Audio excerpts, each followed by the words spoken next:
राजू गरीब था मगर दिल बहुत साफ। माँ बाप बचपन में ही चले गए और वो अकेला ही घर, नौकरी और जिंदगी संभालता था। पर घर तो हमेशा बिखरा हुआ ही रहता। उसके पिता एक कुम्हार थे जो मिट्टी के घड़े बनाने का काम करते थे और अपने पिता को बचपन से काम करते देख वो बड़ा हुआ था, इसलिए उनके मरने के बाद उसने भी यही काम शुरू किया। एक रोज, अरे राजू, तू सुबह सुबह ही मटके बनाने बैठ गया? क्या करूं काकी, पेट भरने के लिए काम तो करना ही पड़ेगा ना। अच्छा ये ले, आज मैंने मक्के की रोटी और सरसों का साग बनाया है, ये खा ले। अरे वाह काकी, ये तो आपने बहुत अच्छा किया, मुझे कल सपने में यही आया था। कमला काकी जैसे ही उसके घर की हालत देखती है तो हैरान रह जाती है। अरे राजू, ये तूने अपने घर की क्या हालत बना रखी है रे?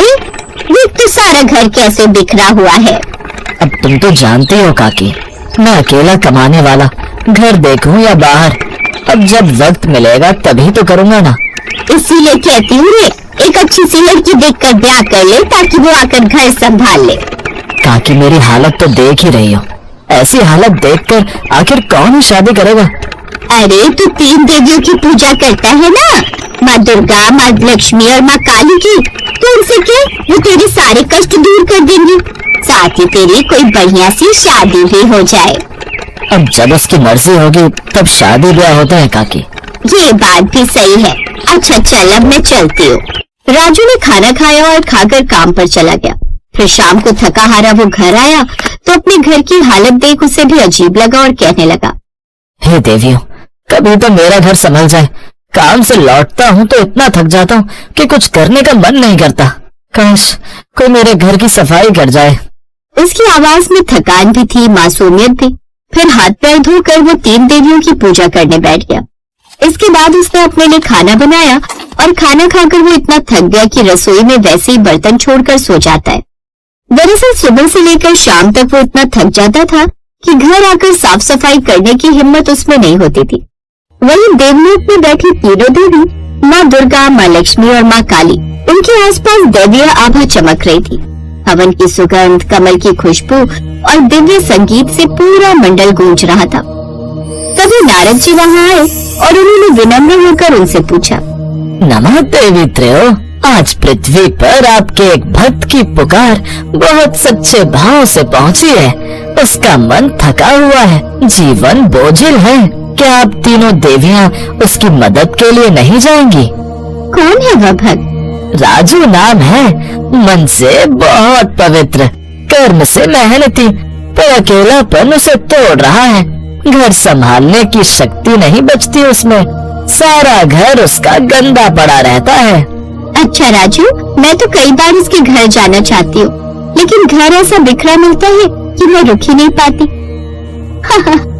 मैं तो तैयार हूँ, गंदगी देखूंगी तो उसे ऐसे भगाऊंगी जैसे मैं असुरों को भगाती हूँ। ठीक है, तो निर्णय यह रहा कि आज रात हम तीनों पृथ्वी पर जाएंगे। अपने भक्त के घर की सफाई हम स्वयं करेंगे। जय हो देवियों, ये सब तो बस आप ही कर सकती हैं। इसके बाद तीनों देवियां पृथ्वी पर राजू के घर पहुंच गई। रात का समय था, राजू थक कर सो चुका था। भक्त की पुकार हमें बुला लाई है। देखो कितनी मासूमियत से सो रहा है। इसके घर को समृद्धि तभी मिलेगी जब स्वच्छता होगी। चलो बहनों, युद्ध तो मैं रोज असुरों से करती हूँ, आज लड़ाई घर की धूल मिट्टी से होगी। मैं रसोई की सफाई करती हूँ। ऐसा कहकर माँ दुर्गा रसोई की तरफ चल पड़ती है। जैसे ही वो रसोई में गई तो हंस पड़ी। अरे यह तो ऐसी रणभूमि है जैसे किसी युद्ध के बाद का मैदान। हर तरफ गंदगी गंदगी, जूठे बर्तन वहीं पड़े हैं, चूल्हा गंदा है, मसालों की डिब्बियां उल्टी पलटी पड़ी है। फिर माँ दुर्गा ने 4 हाथों से बर्तन मांजना शुरू किया। 2 हाथों से पानी भरती, 2 हाथों से बर्तन चकाचक। थोड़ी देर में रसोई साफ चमचमाती हुई हो गई। अब यहाँ पोषण भी होगा और शांति भी। इधर माँ लक्ष्मी हॉल में पहुंची, जहाँ कुर्सियाँ इधर उधर, कपड़े सोफे पर, मेज पर बिलों का अंबार लगा हुआ था। समृद्धि वहीं रुकती है जहाँ व्यवस्था होती है। फिर उन्होंने अपना कमल हिलाया और कमल की पंखुड़ियों जैसी ऊर्जा चारों ओर फैल गई, जिससे कुर्सियां अपनी जगह पर, बिखरे कपड़े तय होकर स्थान पर रखे गए। सब कुछ व्यवस्थित हो गया। उसका कमरा ऐसे चमकने लगा जैसे दिवाली हो। अब समृद्धि यहाँ सहजता से आएगी। उधर माँ काली स्टोर रूम की ओर गई। स्टोर रूम खोलते ही धूल का बादल उठ गया। माँ काली बोली, अरे वाह, आज तो असली शत्रु यहाँ छिपे हैं। जाल, धूल, पुराने डिब्बे, मकड़ियाँ, टूटे बर्तन, सब। जय महाकाल, आज गंदगी का संहार होगा। झाड़ू उठाई और धूल पर हमला कर दिया। झाड़ू की हर एक ठक ठक आवाज जैसे असुरों पर वार हो जाए। कुछ ही देर में जाले गायब, टूटे सामान बाहर, पुरानी बेकार चीजें हटाई। पूरा कमरा साफ और सुगंध से भर गया। हो गया युद्ध पूर्ण विजय। देखो घर कितना सुंदर लग रहा है। मैं अब यहाँ अधिक समय रह सकूंगी और मैं तो खुश हूँ कि आज असुरों की जगह धूल का अंत किया।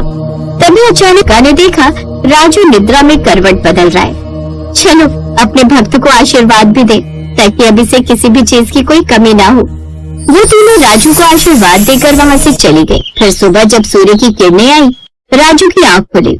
अरे ये क्या, ये मैं किसके यहाँ आ गया? ये तो मेरा घर लग ही नहीं रहा।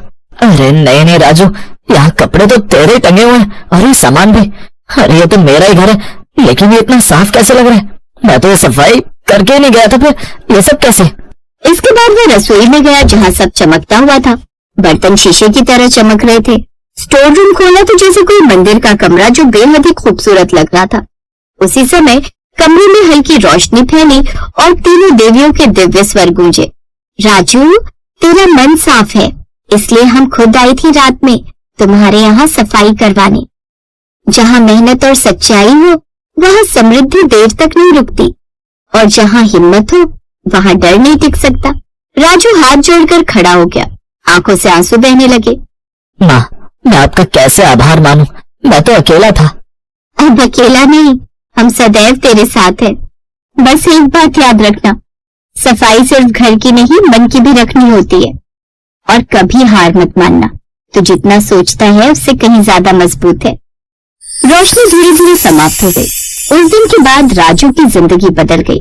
उसका घर हमेशा साफ रहने लगा, जिससे उसका मन भी प्रसन्न रहने लगा। काम में तरक्की मिलने लगी। धीरे धीरे उसने खुद की दुकान ले ली। वो खूब तरक्की करने लगा। कुछ समय बाद एक अच्छी लड़की से उसकी शादी हो गई, जिसने आते ही घर संभाल लिया और अब दोनों मिलकर तीनों देवियों की पूजा करने लगे। माँ दुर्गा, माँ लक्ष्मी, माँ काली, आपके आशीर्वाद ने मुझे नया जीवन दिया। अब उन्हें कभी किसी चीज की कमी नहीं हुई। इस प्रकार की रोचक कहानियों को सुनने के लिए हमारे इस चैनल को लाइक, शेयर और सब्सक्राइब करें और हाँ, बेल आइकन जरूर दबाएं ताकि रोचक कहानियों का नोटिफिकेशन सबसे पहले आप तक पहुँचे। नमस्कार।